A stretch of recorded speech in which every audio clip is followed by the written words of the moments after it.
Hello everyone. Today I have something very interesting to be showing you guys.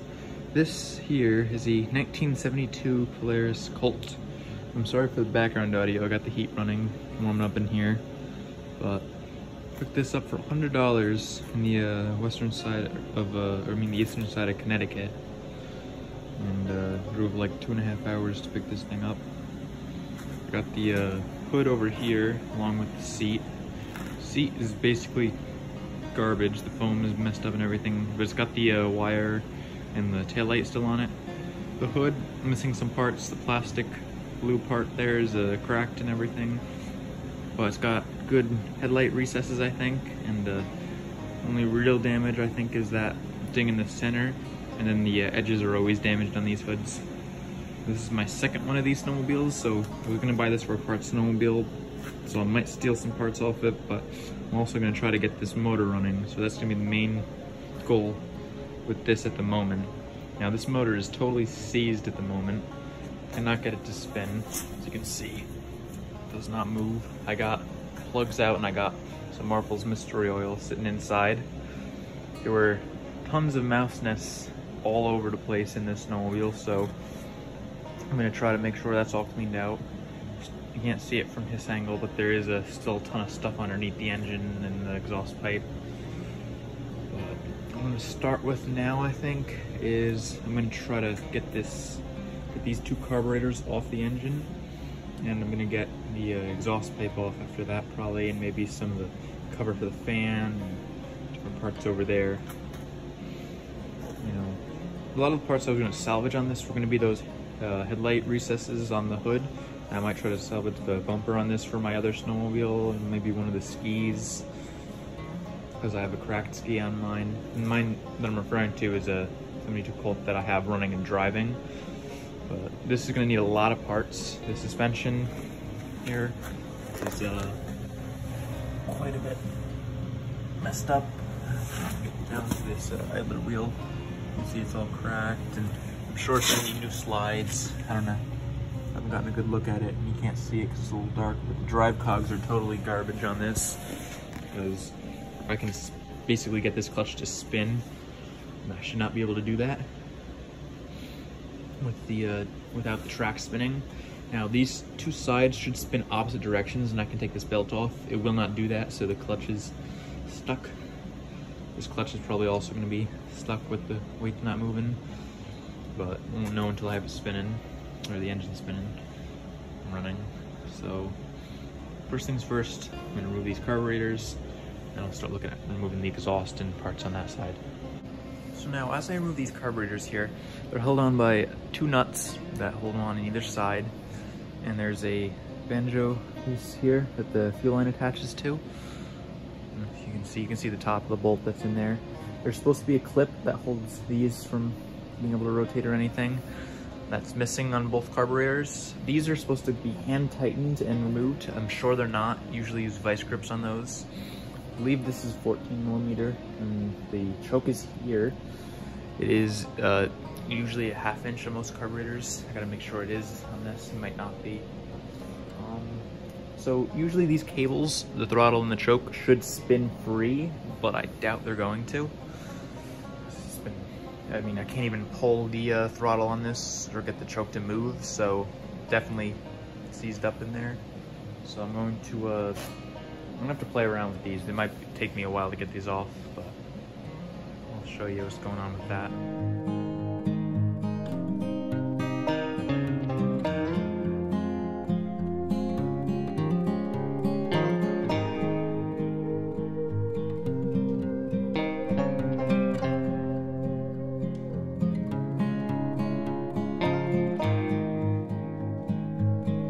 So I stopped the time lapse to show you an issue that I'm dealing with right now. This is actually somewhat common. Every cable here turned. Actually, this is turning because it's been loosened by the previous person doing this, I'm thinking. But the choke cable is stuck in here. Now that's an issue I've had before. I've had to replace choke cables before because they get stuck in there, you can't get the plunger out, and you end up snapping the cable off. Hoping it's not going to be the case here, but it really might end up being. really a pain in the butt to deal with. Bet you these bolt screws are going to be a pain removing as well. You can see the bottom of the screw there. The head's on this side. Now, I guess I can take this carburetor off of here and get it out of the way so I can get to this one better. But yeah, it's not fun to deal with that.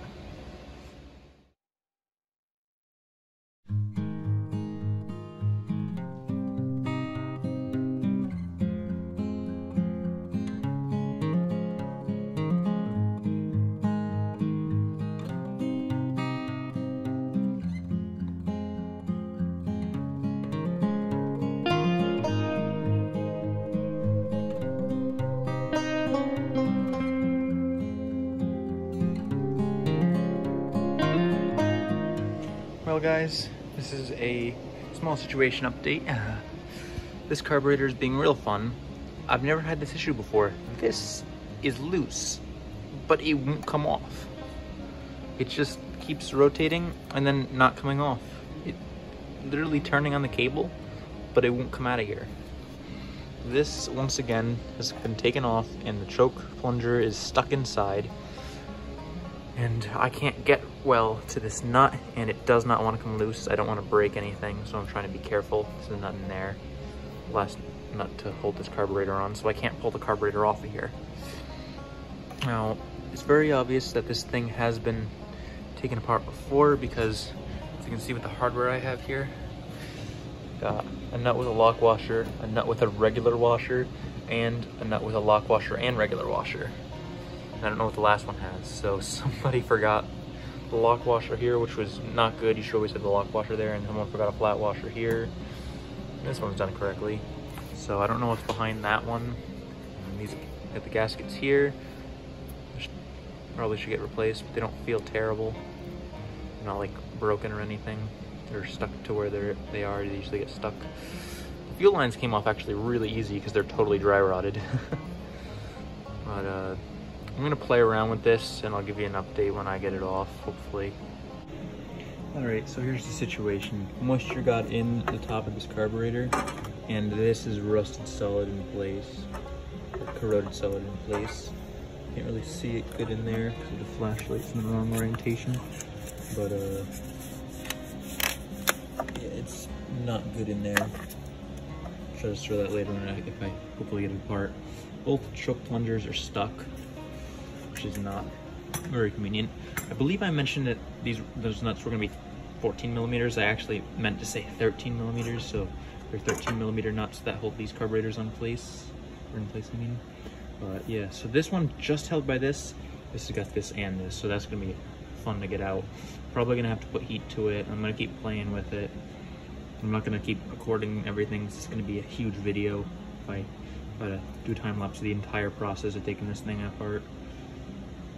Yeah, it's not ideal when these get stuck. Just usually end up breaking the cable. I could just try to remove the whole cable and take them out together. That might be the way to go. I'm also going to try to do some kind of marking and identification to show which carburetor is which, so I don't mix them up. This is cylinder 2, this is cylinder 1. After playing a little bit, I got everything soaking with oil. You can see, look at all the rust coming out of this cylinder here. And if you look at the top, I actually probably won't be able to see it.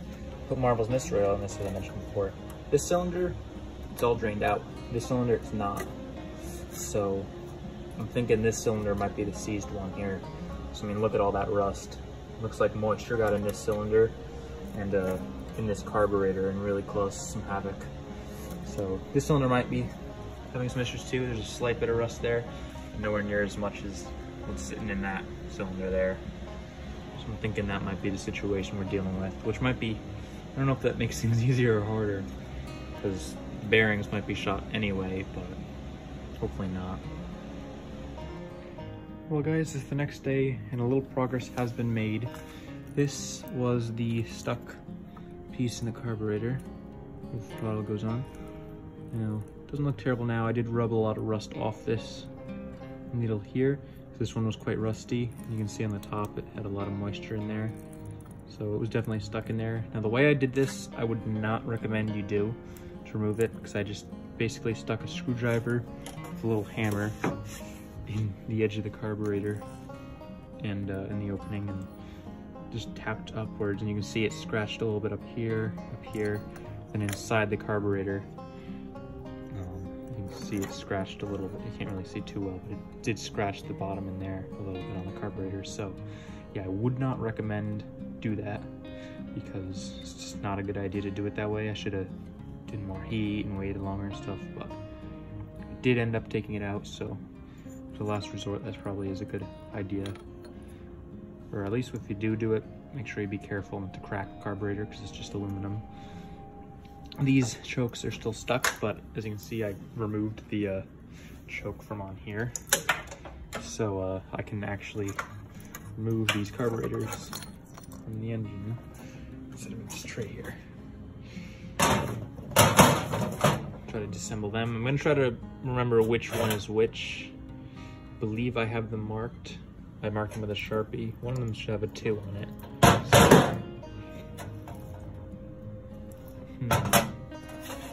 Where did the 2 go? I'll have to find that. This one's still warm from when I used heat on it, so it's definitely number 1.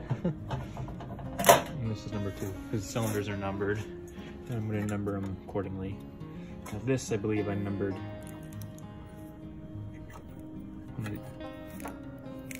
These, yeah, this one was 2. You can see the numbers wore off. I got to do something better than that.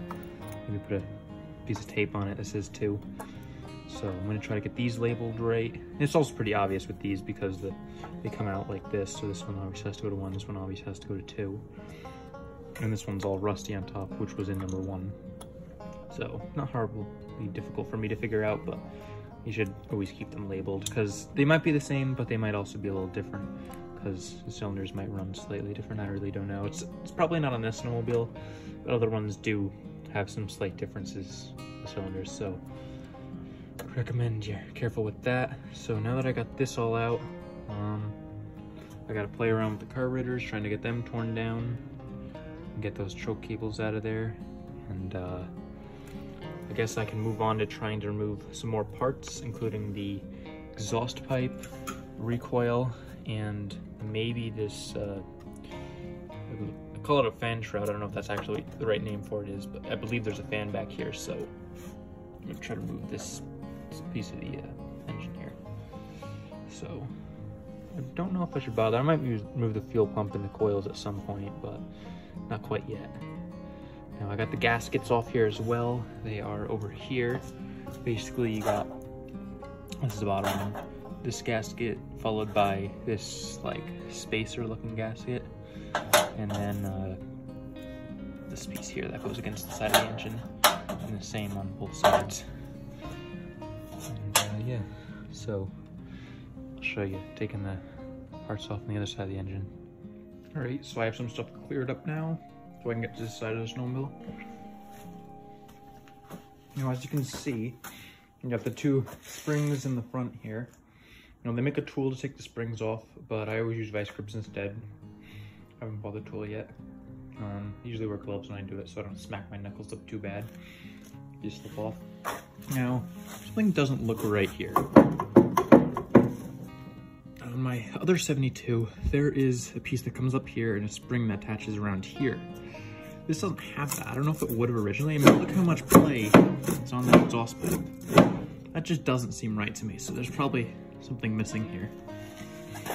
And I'm thinking right now the plan is going to be to take those springs off, pull this pipe out, and maybe to try to take this off. Who knows, maybe take this case off here. So let's get into it.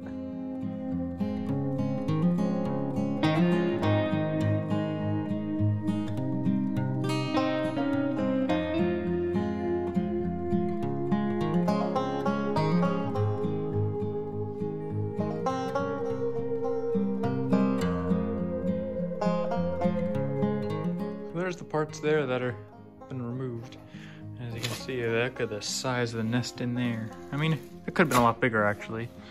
Could have been up in here and everything, but still, did not even know that existed. Looks like it's packed in and around the head, or the heads, I mean. And there's supposed to be 2 bolts in the bottom of here. They were not there, so 2 bolts are missing. I just got these bolts here, and I believe they're all about the same size except for this one that was smaller. This one's the one for the top, right there. And these ones are all the ones for the sides down here, sorry. So, anyway, I gotta get this all vacuumed out. As you probably saw in the time lapse, I lost my wrench underneath. I gotta go grab the magnet and pull that out. And I think I also dropped a lock washer somewhere in here, so gotta go get those tools out and make sure the missing bolts aren't somewhere in this straw here. Or pine needles, I don't know. It's a combination of like straw, pine needles, grass, and all kinds of stuff. Looks like there was a tarp over this, and they even put parts of the tarp in their nest. I don't want to touch that too much though, because it's probably got a lot of mouse poop in it. Anyway, I guess I'll start trying to take all that crap out of there and show you when that's all cleaned out. And look at the difference that made. That thing probably hasn't seen the sun in quite a while. Or the light, I mean. Still little cobwebs back there. I should have gotten that a little better. But you can see a little bit of the original metallic blue color that would have been there. And you'll see that that's just oil there because I had sprayed these nuts, because these are what you take out to get to the drive cogs. And here's the side of the engine. There's still a little gunk in the bottom there I couldn't quite get to. Well, yeah, this stuck pretty good. Still got the mystery oil sitting in there. You can see a little bit of it's leaked out into the front. I missed some leaves in there. Forgot to look in the front when I was vacuuming the side. And there's a lot of stuff under the engine that needs to get cleaned out at some point. Probably have to pull the engine to get to a lot of that though. It's not hard to do though. Just take out the 4 bolts or engine mount pieces. Anyway, yeah, so I guess I'll try to spray some oil behind the flywheel a little bit, and I don't know if I should be trying to take more covers off the engine. I don't know, because I know the top one you have to take the 2 head bolts out, and I don't really like having to do that. I'm pretty sure they're head bolts. And that makes me uncomfortable to do usually, but I think that's the best way to get in there, unless I can take some, because this whole case cover here is held on with flywheel, which should be fun to try to deal with. I don't really want to have to pull that right now. And yeah, so not quite sure what else I want to do yet, so I'll try to figure that out and then update you with the situation. Alright, so I've come to a decision. As you can obviously see, I pulled the belt cover here off. It's over behind the shroud of the engine there. And I've come to a decision that I'm going to pull the engine out on this, so I can kind of get a better look at everything. It's a good chance, most likely it's going to need to get rebuilt.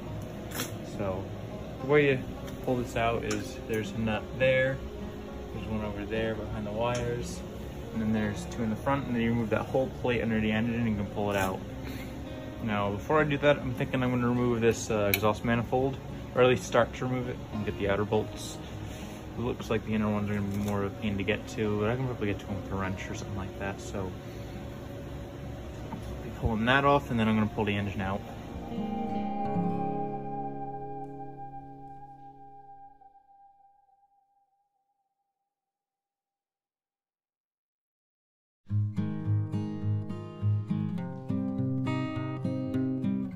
So all the bolts are out for the engine. I literally do not know if I'm going to be able to get this engine out with the belt the way it is, but let's see if I can.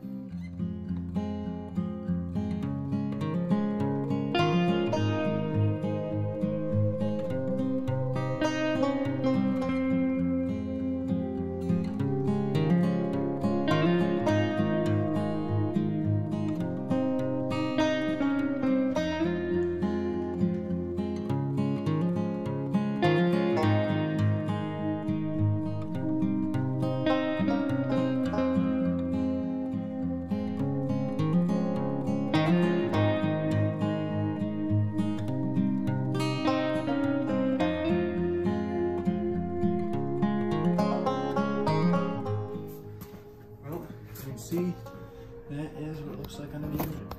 I think you have a tripod. Yeah, so a lot of junk underneath there. Maybe I can finally get this belt off. Yep, looks like it. with that a little bit. See, the way you're actually supposed to get these clutches are supposed to rotate opposite directions on either side of the clutch here. And then it should just pop right out because it's gonna spread apart. You can basically just get it over to the side like this. But of course, this is frozen up, so it's not gonna do that. Once I get the belt off, I might pull this clutch as well, so I'll show you that if I do. But yeah, so I'm gonna vacuum this all out, make sure there's no parts or anything that need to get removed. I saw a lock washer in there somewhere, and I think there's something else right there. There's a washer. That's one of the ones I lost from the taking the case off there. And I think there's a screwdriver bit in there somewhere too that I lost. So pull those out and show you what's going on with that. All right, time to get this thing cleaned up.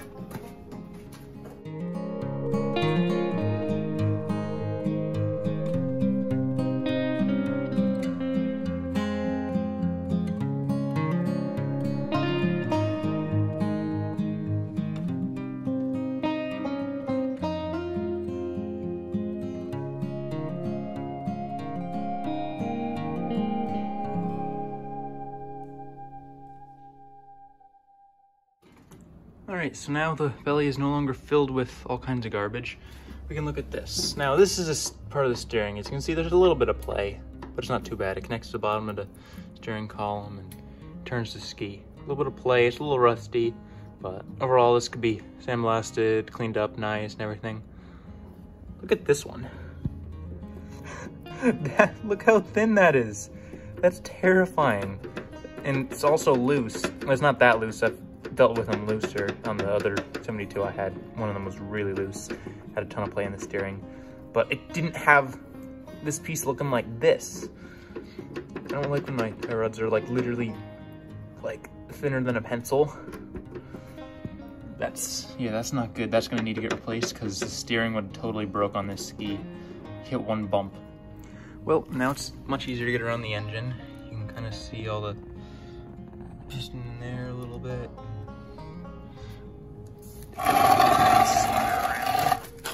There we got our coils here, and we got the fuel pump here. Got a line going down here. I wonder if that's the one that goes to the fuel tank, I'm guessing. So I'm gonna have to see what's in here, if it needs diaphragms rebuilt or replaced or anything. Hopefully these coils still work. I'm somewhat hopeful. Some genius must have done some work on this and tied it in a knot. I don't know how that benefits anything. I don't think that would have been stock. Like, why would you tie it in a knot? Because I guess maybe it was just too long and they didn't want it to get caught on something. I really don't know. I had to take this boot piece off from the coil to actually get to the bolt here. But I'm thinking anyway, if I do get this thing going, I'm gonna replace these because they're all electric taped up. Figured out why the belt wouldn't come off. It was literally rusted in place on the clutch. You can see the rust right here, bubbled up. That's was holding the belt in place. I had to rotate the clutch a little bit. Drive cogs are bad enough that it's actually possible to do that just without taking the chain case loose or anything. And since the clutch doesn't work, that was the only really way to rotate it. Well guys, you're not gonna believe it. Came free. Stoked oil in the gap there. And look at that. That spring is doing almost nothing.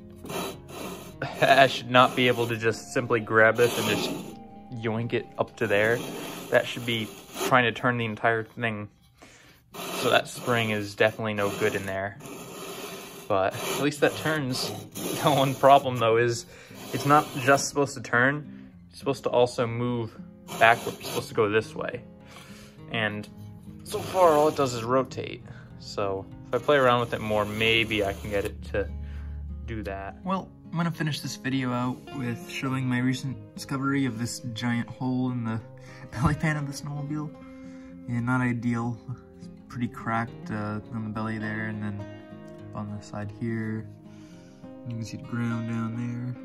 But I guess that's gonna need to get all welded back up, if possible. Hopefully it's nothing structural. I don't think it's gonna be structural damage or anything. Obviously I have to take everything out of here, flip it upside down, and try to hammer it back into place. But clutch, it rotates now, and I can even, it's hard to do with one hand, I can get it to press in this way. I can't do it with one hand though. So it's definitely been freed up quite a bit. Haven't gotten it off yet, but I'll, on the new videos, next videos, I'll get that off. Next video is probably gonna be either me taking the carburetors apart or the engine apart or a combination. So hope you enjoyed seeing this teardown, and I hope you stick around to see some more videos I'll have on this snowmobile. See you guys later.